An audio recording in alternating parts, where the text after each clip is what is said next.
And what's my next step? You know, if I kind of get stuck in the addiction not being met, and I'm crying for the effect, or I'm getting angry, how do What's the antidote to fear?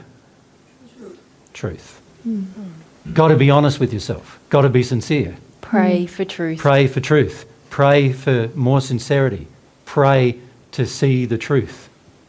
Right? Not the truth of how everybody else is being unloving.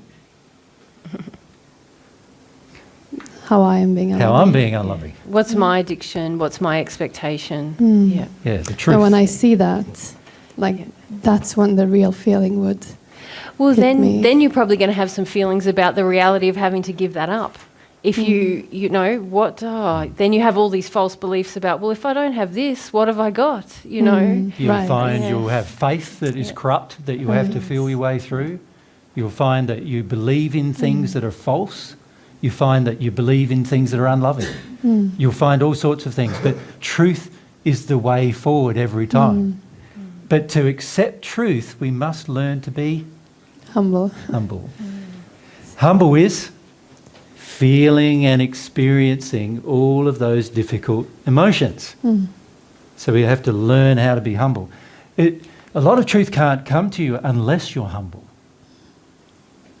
Yep. So a lot of times what happens is people go, oh, what about this and what about that? And why can't I resolve this? And I've had this problem for years and years and years, and what's going on?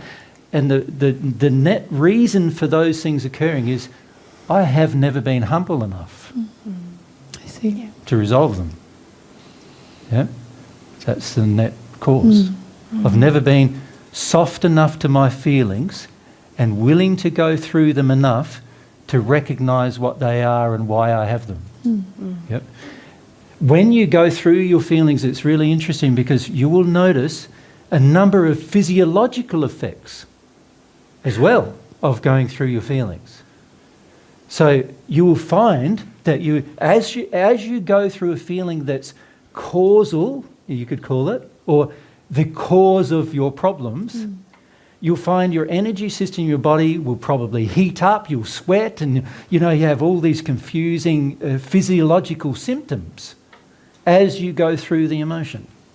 And that's indicating to you that you're actually getting down to something that's been locked up in you for years and years and years.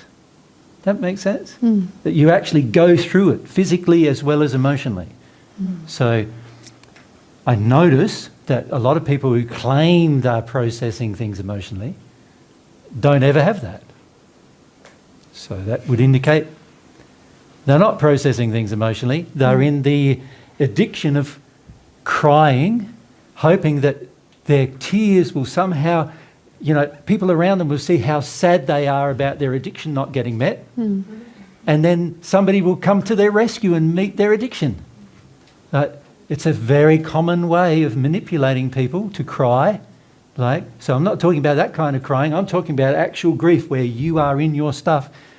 And to be honest with you, it's very rare to do it in the company of others because you're going to want to be really self-absorbed in the emotion, to do it. So this is the place to get to